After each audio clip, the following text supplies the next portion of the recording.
Hai Sobat Puding, dalam video kali ini saya akan menyampaikan tips dan trik membuat puding anti gagal. Anti gagal. Yang paling pertama adalah selalu menjaga kebersihan. Pertama, peralatannya. Pastikan semua peralatan dibersihkan terlebih dahulu sebelum dipakai. Saya banyak belajar hal ini dari kakak ipar saya, Lani Tanumiharja, yang membuat dessert imut itu bentuk buah-buahan dari kacang hijau. Nah, dia sangat benar-benar menjaga kebersihannya. Saya banyak belajar dari dia. Ya, jadi sebelum membuat puding, semua peralatan termasuk mulai dari gelas ukur dipastikan dicuci dulu, mangkok-mangkok timbangannya, cetakannya, pancinya jangan yang berkaratan. Ini pengocoknya, jangan sampai ada sisa-sisa puding yang lalu gitu atau berkaratan di sini nih. Kalau saya sih selalu aku bersihkan terlebih dahulu sebelum dipakai lagi, cuci lagi. Cetakan juga, cetakan sekecil apapun tetap dicuci setelah dipakai. Habis itu kalau kita mau pakai ulang, mau pakai lagi, saya cuci ulang lagi pasti. Dan saya malah saya bilas dengan air matang dulu ya. Yang kebersihan yang kedua, selalu menggunakan sarung tangan jika bersentuhan langsung dengan puding. Jadi kalau saat menghias ya terutama harus menggunakan sarung tangan karena kita bersentuhan dengan pudingnya. Kita nggak tahu, biarpun tangan udah cuci sangat bersih, tapi ya saya juga merasa lebih nyaman pakai sarung tangan.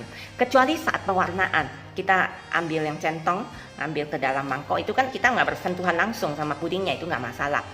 Yang aku maksud di sini saat menghias, saat kita mengambil pudingnya untuk hias tata letak atau saat kita mengukirnya atau apa, semua pakai sarung tangan ya. Yang berikutnya, masukkan ke dalam kulkas pudingnya, masukkan ke dalam kulkas setelah uapnya menghilang dan tidak terlalu panas. Diamkan dulu di suhu ruangan sampai uapnya agak menghilang, baru kita masukkan ke dalam kulkas. Karena selain mencegah pudingnya supaya tidak cepat basi, juga bisa mencegah agar kulkas kita tidak cepat rusak. Ini juga penting sekali ya. Berikutnya, kebersihan dalam kulkas.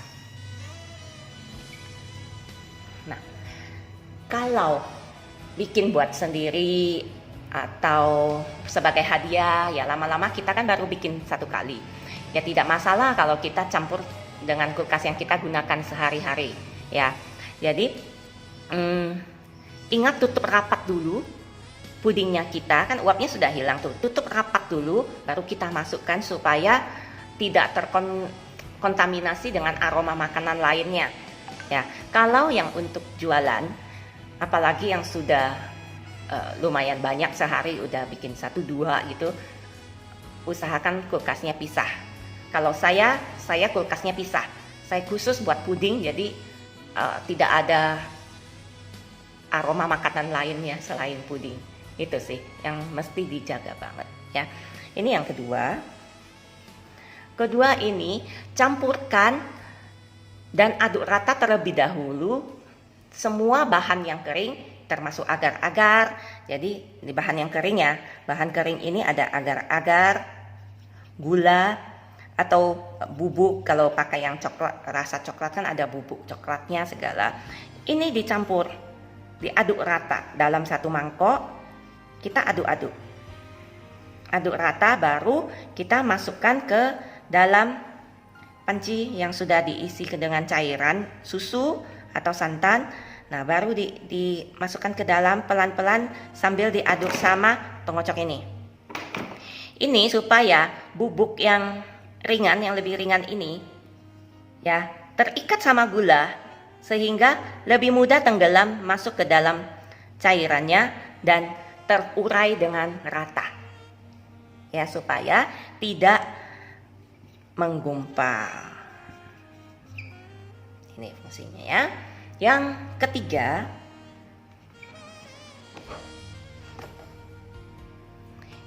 kita butuh kesabaran. Kita butuh kesabaran untuk terus mengaduk satu arah dengan kecepatan yang sedang selama proses memasak, sehingga puding tidak cepat gosong atau menggumpal. Dan bisa juga tekstur puding kita lebih kenyal dari sini. Kita ngaduk satu arah, jangan terlalu cepat, nanti kan jiprat kemana-mana. Nah, sedang aja, terus sampai didih. Kalau kita diamkan, ini bubuk semua ini ada di bawah. Nanti kalau kena panas dia akan gosong, jadinya menggumpal-gumpal. Ya, jadi kita aduk terus satu arah. Ya, aduk satu arah.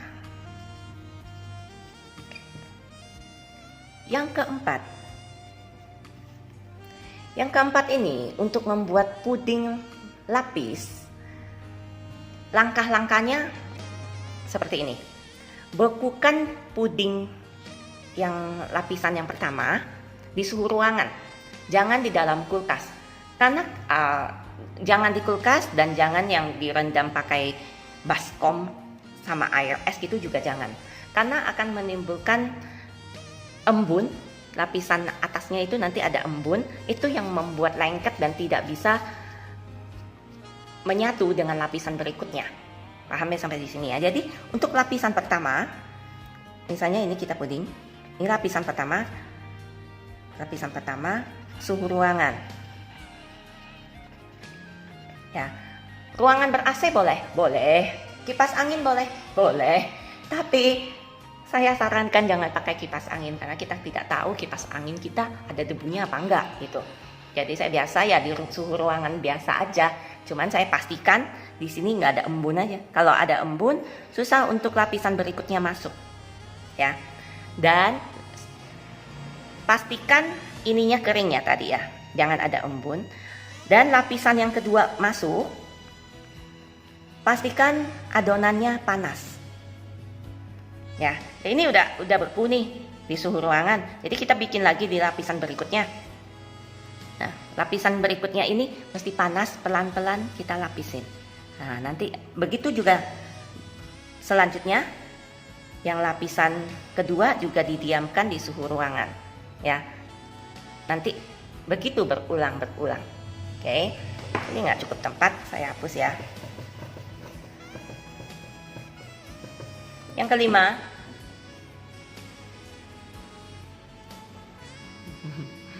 kelima, diamkan dalam kulkas minimal 6 jam supaya puding benar-benar membeku dengan sempurna. Jadi gini, kalau mau buru-buru baru diamkan setengah jam, orang udah mau datang ngambil, atau baru diamkan 1 jam, itu masih punya resiko pudingnya itu bergeser. Jadi diamkan minimal 6 jam. Biasanya kalau saya mengambilnya besok pagi, ya saya buatnya sore ini. Sore ini saya masukkan ke dalam kulkas. Nah, besok pagi pas pengiriman udah benar-benar ngeset ya. Jadi ini untuk mempermudah atau mempermudah kita dalam pengiriman juga. Puding udah pasti kokoh gitu loh. Paham ya? Jadi ya sampai di sini paham ya maksud aku ya. Yang keenam, daya tahan puding ini pada suhu ruangan biasa 4 jam, kurang lebih 4 jam. Kalau di dalam kulkas, ini suhu ruangan. Kalau di dalam kulkas rata, apalagi yang buah ya, lebih cepat basi soalnya. 5-6 hari dalam kulkas. Ya. Ini pada umumnya, yang saya bicara pada umumnya. Puding yang saya buat ini bisa sampai 12 jam di suhu ruangan. Ada yang bilang sama saya kira udah, dia nanya saya, Ci, puding yang saya pesan ini bisa tahan berapa jam di luar ruangan? Saya bilang kurang lebih 4 jam, karena saya cari aman ya. Saya jadi patokan yang umum aja. Oh, saya macet loh di puncak, ternyata 12 jam aja di dalam mobil nggak basi loh, gitu. Oh iya, ini semua pengaruh lagi ke tips yang pertama, kebersihan itu. Jadi mesti benar-benar menjaga kebersihan. Itu sih poinnya sebenarnya, ya. Menjaga kebersihan ini pengaruh sekali dengan ketahanan daya tahan pudingnya. Oke. Semua juga ini juga tergantung kondisi kulkas ya. Kalau kulkasnya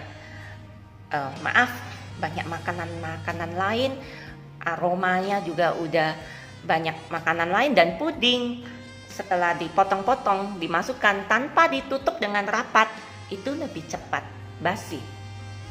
Oke, ya. Nah, dengan mengikuti langkah-langkah pembuatan, tips dan trik yang saya sampaikan tadi, dijamin puding yang sobat puding bikin anti gagal. Oke, terima kasih sudah mengikuti video kali ini. Tunggu tips dan trik pada video berikutnya. Bye.